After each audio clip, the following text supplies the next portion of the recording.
Assalamualaikum warahmatullahi wabarakatuh. Di sini kami ingin memaparkan materi mengenai sejarah peradaban Islam pada masa Rasulullah. Kami dari Institut Agama Islam Bunga Bangsa Cirebon, dari Fakultas Ekonomi dan Bisnis Islam dan Program Studi Ekonomi Syariah. Kami dari kelompok 1 yang beranggotakan Ivan Virgianto, Muhammad Ajat Sudrajat, Sri Prihatini, dan Wafik Azizah. Materi mengenai sejarah peradaban Islam pada masa Rasulullah akan kami bahas menjadi 3 bagian pokok, yaitu yang pertama latar belakang, yang kedua bentuk peradaban Islam pada periode Mekah, dan bentuk peradaban Islam pada periode Madinah.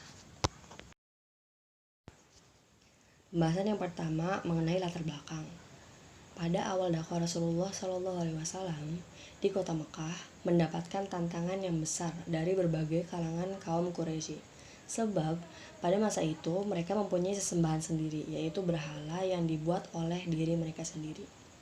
Dakwah Rasulullah pada saat itu dilakukan dengan sembunyi-sembunyi dikarenakan jumlah orang yang masuk Islam sangat sedikit. Kemudian keadaan ini berubah ketika orang yang memeluk Islam semakin banyak. Kemudian Allah Subhanahu wa Ta'ala memerintahkan Rasulullah untuk berdakwah secara terang-terangan. Materi selanjutnya akan disampaikan oleh Wafik Azizah. Materi selanjutnya mengenai peradaban Islam pada periode Mekah. Dibagi menjadi 2, ada proses dan ada hasil. Yang pertama dilakukan secara sembunyi-sembunyi. Hasilnya keluarga dan sahabat dekat memeluk Islam. Yang kedua, Allah memerintahkan untuk Nabi berdakwah dengan terang-terangan. Hasilnya Nabi berdakwah dan diancam dibunuh oleh Abu Sofyan. Yang ketiga, Nabi berdakwah di Mekah secara terang-terangan, dan hasilnya beberapa masyarakat Mekah yang telah memeluk Islam dapat siksa dari kaum Quraisy. Yang keempat, Nabi menyebarkan agama Islam di wilayah Thaif, dan hasilnya Nabi disoraki dan diejeki, bahkan dilempari batu oleh masyarakat Thaif. Yang terakhir, Nabi diperintahkan Allah ke Sidratul Muntaha, dan hasilnya Nabi mendapatkan syariat kewajiban untuk melaksanakan sholat 5 waktu. Slide selanjutnya, apa sih yang menyebabkan kaum Quraisy enggan masuk Islam? 1 adalah orang kafir Quraisy tidak dapat membedakan antara kenabian dan kekuasaan. Yang kedua, Nabi Muhammad menyerukan persamaan antara bangsawan dan hamba sahaya. Yang ketiga, pemimpin Quraisy tidak menerima adanya hari kebangkitan. Yang keempat, taklid para nenek moyang adalah kebiasaan bangsa Arab. Dan yang kelima adalah pemahat dan pembuat patung menganggap Islam sebagai penghalang rizki mereka. Materi selanjutnya adalah bentuk peradaban Islam pada periode Madinah. Di sini dibagi menjadi 2. Yang pertama ada pembentukan sistem sosial kemasyarakatan. Yang kedua, asas-asas Islam pada periode Madinah.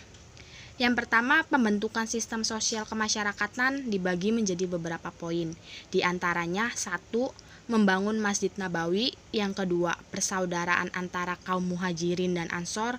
Yang ketiga, kesepakatan saling membantu antara kaum muslim dan non-muslim.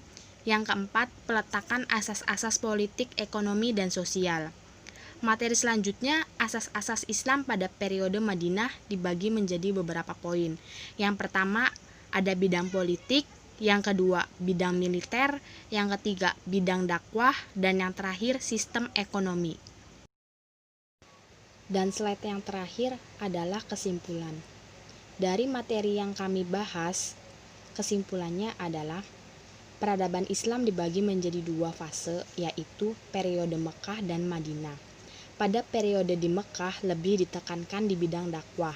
Dan di periode Madinah ada bidang yang ditekankan sebagai upaya Nabi untuk membentuk negara Islam, diantaranya yaitu pembentukan sistem sosial kemasyarakatan seperti militer, ekonomi, dakwah, politik, dan lain-lain. Di fase ini Islam menjadi agama yang dipeluk oleh seluruh jazirah Arab. Sekian presentasi dari kelompok kami. Kurang dan lebihnya kami mohon maaf. Wabillahi taufik wal hidayah. Wassalamualaikum warahmatullahi wabarakatuh.